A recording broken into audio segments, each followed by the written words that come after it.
नमस्कार दोस्तों, स्वागत है आपका हमारे YouTube चैनल एग्ज़ाम सभा में। और आज के हम वीडियो में देखने वाले हैं कि बैक्टीरिया और वायरस क्या होते हैं। जैसा कि आप जानते हैं कि जो बैक्टीरिया और वायरस होते हैं वो काफ़ी जो है आपके सूक्ष्म जीव होते हैं, जिनको हम माइक्रो ऑर्गेनिज्म भी बोलते हैं। और ये अगर ह्यूमन बॉडी के संपर्क में आते हैं और अगर ह्यूमन बॉडी के अंदर प्रवेश कर जाते हैं तो जो हमारी लिविंग सेल हैं उनको जो है ये बहुत ही बुरी तरह तरह से इम्पैक्ट करते हैं, जिसके फलस्वरूप होता क्या है कि मानव को जो है कई सारी बीमारियां जो है हो जाती हैं। तो आज के वीडियो में हम यही जानने वाले हैं कि बैक्टीरिया और वायरस क्या होते हैं, इनका स्ट्रक्चर कैसा होता है ये भी हम देखेंगे। उसके अलावा इनकी क्या क्या कैरेक्टरिस्टिक है और क्या क्या ये जो है बीमारियां पैदा करते हैं, ये सभी बातें हम आज के वीडियो में जानने वाले हैं। तो अगर आपने हमारे चैनल को सब्सक्राइब नहीं किया है तो कर लीजिए, ताकि आपको कोई भी अगर नई वीडियो आती है तो उसकी नोटिफिकेशन सबसे पहले मिल जाए। तो चलिए स्टार्ट करते हैं आज का वीडियो।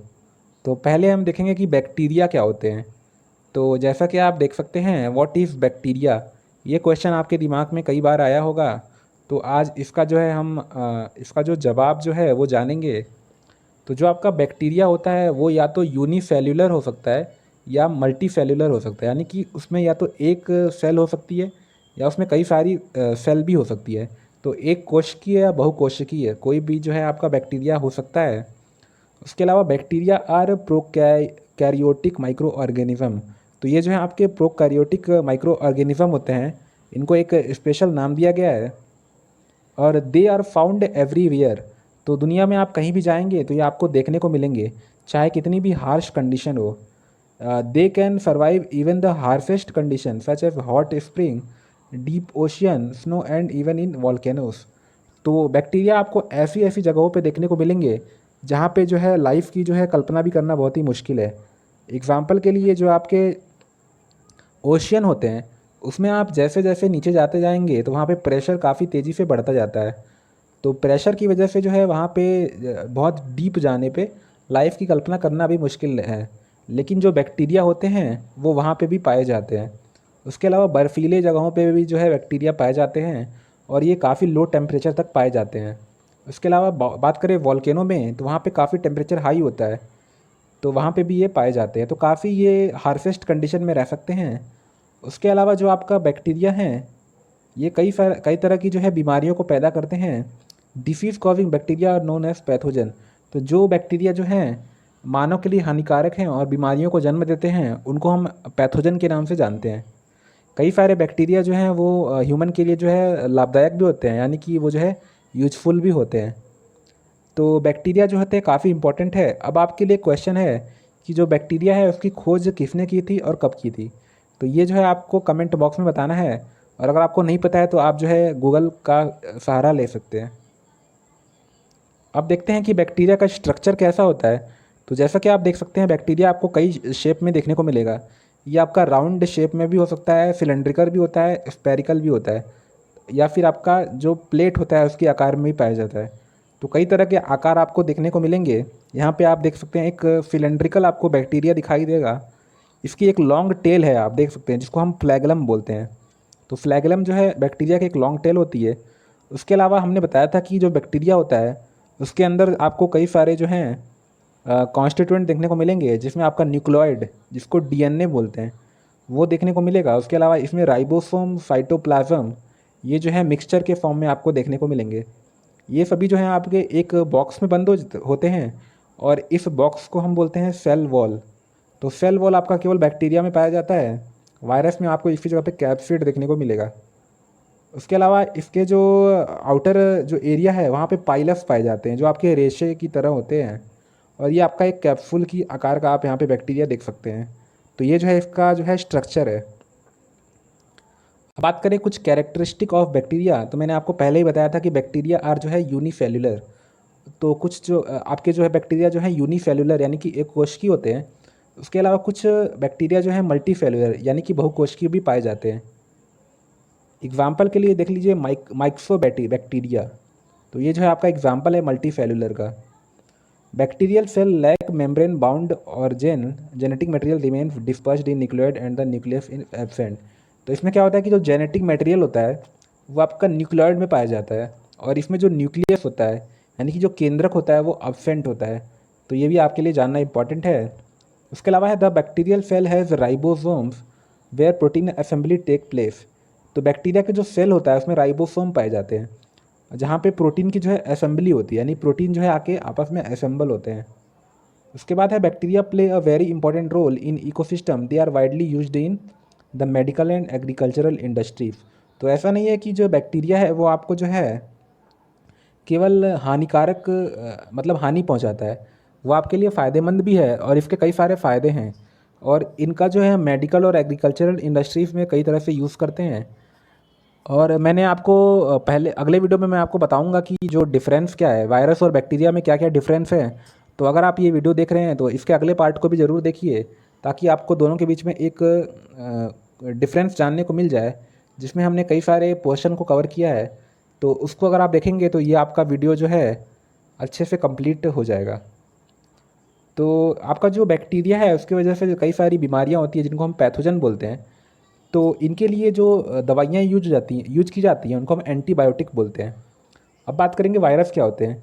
तो virus are extremely small entities which contain either RNA और DNA as the genetic material. तो जो आपके वायरस होते हैं जिनको हम विषाणु भी बोलते हैं, ये जो है आपके बहुत ही छोटे होते हैं in comparison to bacteria. Bacteria जो है आपका करीब 1000 नैनोमीटर के आसपास होता है, जबकि आपका जो वायरस होते हैं वो 30 से 50 नैनोमीटर के आसपास होते हैं। तो करीब 10 गुना जो है, 10 से 20 गुना जो है आपका बैक्टीरिया वायरस से बड़ा होता है। और जो आपका वायरस होता है उसका जो जेनेटिक मटेरियल होता है वो या तो डीएनए का होगा या तो आरएनए का होगा। एग्जाम्पल के लिए मान लीजिए जो कोरोना वायरस अभी जो पेंडेमिक बन चुका है, उसका जो जेनेटिक मटेरियल है वो एक आरएनए है, यानी कि राइबोस न्यूक्लिक एसिड है। और they are also smaller than most bacteria. अब यहाँ पे आप एक वायरस का स्ट्रक्चर देख सकते हैं। ये आपका जो HIV का वायरस है उसका यहाँ पे आपको फ़ोटो दिखाया गया है, जिसको ह्यूमन इम्यूनो डिफिशियंसी वायरस बोलते हैं। इसमें आप देख सकते हैं जो आपका नंबर 1 है वो है आपका कैप्सिड। कैप्सिड जो है आपका एक कोट होता है, प्रोटेक्टिव कोट होता है, जिसके अंदर जो है आपको एंजाइम और आरएनए देखने को मिलेगा। तो जो आपका रेड कलर में है नंबर 4 वो आपका एंजाइम है, और जो नंबर 5 है वो आपका आरएनए है। तो एंजाइम और आरएनए आपस में मिले रहते हैं, और उसके चारों तरफ जो है आपको एक प्रोटीन की लेयर देखने को मिलेगी। आपका जो इसको बोलते हैं हम कैप्सिड बोलते हैं। उसके बाद जो है आपको यहाँ पे कुछ स्पाइक देखने को मिलेंगे। ये स्पाइक जो हैं ये भी आपके जो है प्रोटीन के बने होते हैं, और इनको हम कैप्सिड बोलते हैं। तो यहाँ पे आप देख सकते हैं। तो ये जो है आपका एक वायरस का जो है स्ट्रक्चर है। Virus are not fully acknowledged as living organism as they can not survive outside a host.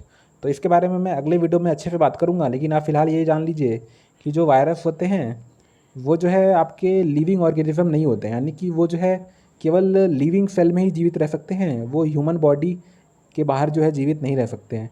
तो इनको जीवित रहने के लिए एनवायरनमेंट चाहिए होता है। Anatomically typical virus is gilded by a protein coat that is enclosed by a membrane made of protein. तो वही मैंने आपको बताया कि ये जो है प्रोटीन कोट से जो है घिरे रहते हैं। उसके बाद है in some virus this protein coat is covered by a lipid membrane called the viral envelope. तो कुछ वायरस में क्या होता है कि जो प्रोटीन कोट होती है उसके बाहर एक लिपिड की मेम्ब्रेन पाई जाती है, जिसको हम वायरल एनवेलप बोलते हैं। कुछ कैरेक्टरिस्टिक को देख लेते हैं वायरस के बारे में। तो virus lack cellular organelles and cytoplasm. Virus में आपका जो है ऑर्गेनेल्स और साइटोप्लाज्म नहीं पाया जाता है, जबकि आपका बैक्टीरिया में मैंने आपको बताया था कि ये दोनों पाए जाते हैं। उसके अलावा they fail to perform metabolic activities. तो इसमें जो है मेटाबॉलिक एक्टिविटीज़ नहीं पाई जाती हैं। Most of virus contain RNA और डीएनए बट नॉट बोथ। तो ये बहुत ही इंपॉर्टेंट पॉइंट है कि कोई भी वायरस है या तो उसका जेनेटिक मटेरियल आरएनए होगा या तो डीएनए होगा, दोनों कभी नहीं पाया जाता। Virus reproduce at tremendous pace but only inside the cell of the living host. तो जो आपका वायरस है वो रिप्रोडक्शन तो करता है बहुत तेज़ी से और अपनी फोटोकॉपीज़ को भी बनाता है, लेकिन तभी जब वो एक लिविंग सेल के अंदर हो। अगर वो लिविंग सेल के बाहर है तो वो जो है रिप्रोडक्शन नहीं कर सकता है, और उसका रेट ऑफ रिप्रोडक्शन 0 होता है। Furthermore most virus have the capability to mutate. कई सारे वायरस जो है म्यूटेट कर जाते हैं। तो जो आपका कोरोना वायरस, जो आपका कोविड-19 का जो वायरस है यानी कि SARS-2 है, वो आपका एक म्यूटेटेड वायरस है। पहले ये सार्स था, बाद में ये म्यूटेट कर गया और ये अब ज़्यादा खतरनाक है। तो कोई भी वायरस अगर म्यूटेट करता है तो ज़्यादा खतरनाक हो सकता है। उसके बाद है they make use of metabolic machinery of the host cell. तो ये जो होस्ट सेल हैं उनकी मेटाबॉलिक मशीनरी का यूज़ करते हैं। Virus can not grow and divide. Virus कभी भी डिवाइड और ग्रो नहीं होते हैं, ये आपको ध्यान में रखना। केवल कॉपी बनाते हैं, यानी कि 1 से 2, 2 से 4 होते हैं, लेकिन कभी भी इनका साइज़ नहीं बढ़ता है या फिर कभी भी टूट के 2 पार्ट में डिवाइड नहीं होते हैं, जैसा कि आपका बैक्टीरिया के साथ होता है। They produce and assemble new viral component inside the infected host cell. तो ये जो है ये प्रोड्यूस होते हैं केवल तभी जब ये इन्फेक्टेड होस्ट सेल के अंदर हो। तो आज के वीडियो में हमने काफ़ी कुछ जान लिया बैक्टीरिया और वायरस के बारे में। तो अगर आपको कोई डाउट है तो आप कमेंट बॉक्स में पूछ सकते हैं, और इसका अगला पार्ट देखना मत भूलिएगा जिसमें हमने दोनों के बीच में डिफरेंस के बारे में जाना है, और काफ़ी डिटेल में वो वीडियो बना हुआ है, तो आप उसको देख सकते हैं। तो अगर आपको ये वीडियो पसंद आया तो लाइक कीजिए, शेयर कीजिए और हमारे चैनल को सब्सक्राइब कर लीजिए। धन्यवाद।